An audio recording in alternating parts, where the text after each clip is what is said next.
So parents, family, and friends, I'd like to talk about all of us coming together to celebrate as a community this ritual of Megan and Trey's marriage, and I'll use an analogy of gardening.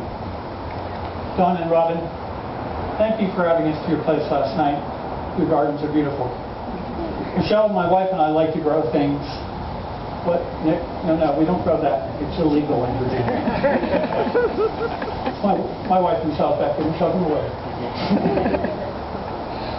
We like to start things from seedlings and to have a variety of flowers and vegetables in a complex mix of colors, textures, and tasty greens.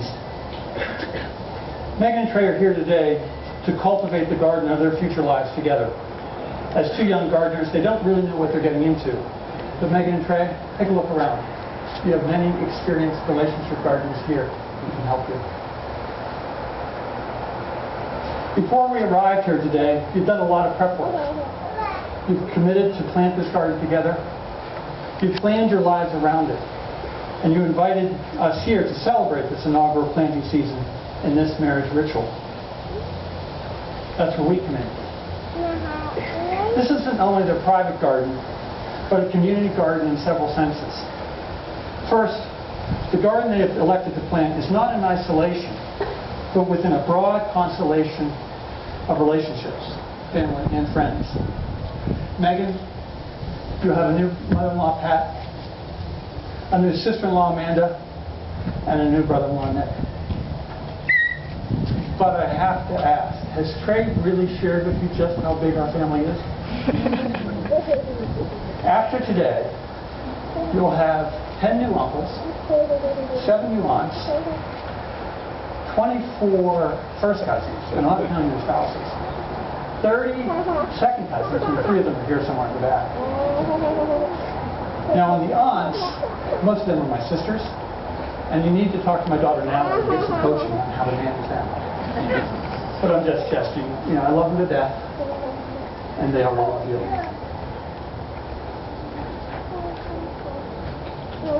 As far as the uncles, well, for your wedding gift, I've signed you up for the Alcatraz swim. But we can talk about the details later on. Trey, after speaking with Robin and Donna and their wonderful family over the last few days, I've concluded that this family could not be a better match to yourself and who you are. Like you, they like to ski and snowboard off cliffs, go for hikes at extreme altitude, and I understand Robin and Scott will leave soon to hike Kilimanjaro, and have a penchant for projects and gadgets. Most important, Donna shared with me that your sense of humor matched the families very well, and that's extremely important. Most important, and don't forget, you need to play your part in the community as well. Trey, you will remain a son and a brother, Megan a daughter and a sister, and you both will have your expanding set of friends. And across that group, you need to continue to engage with those people in the way you always have, in a loving way. Second, as young gardeners, they need our help and advice. Marriage relationships are complex, and they, like all of us, will experience the highs and lows of life and all it has to offer. There will be great growing seasons in which everything seems to work.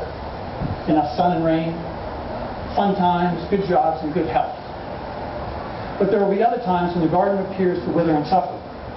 Just as the terrible drought has struck California, you have to anticipate that you will have your own periods of hardship. We all do. These are the times when you need to reach out to those of us in the community, because we are beholden to help you restore health to the garden of your lives together.